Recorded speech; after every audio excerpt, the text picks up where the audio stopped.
ม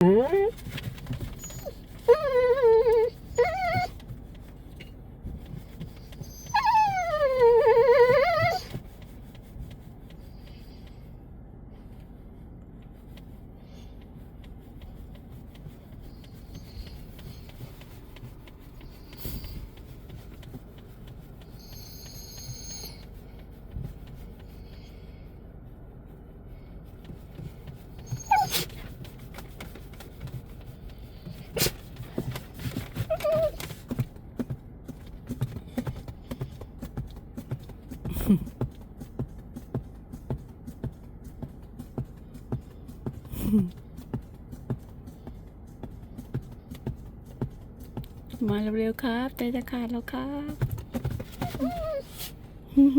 คอยแป๊บนึงลูกหัวฟูเลยทำไมผมแสกกลางอย่างนั้นนะ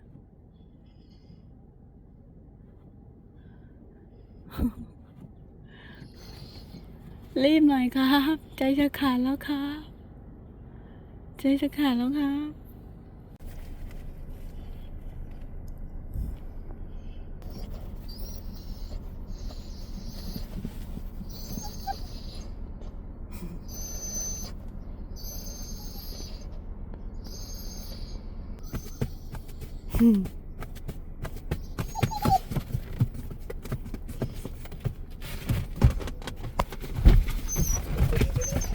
ใจจะขาดแล้วครับ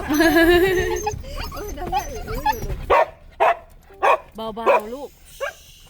สวัสดีครับนะสวัสดีครับลูก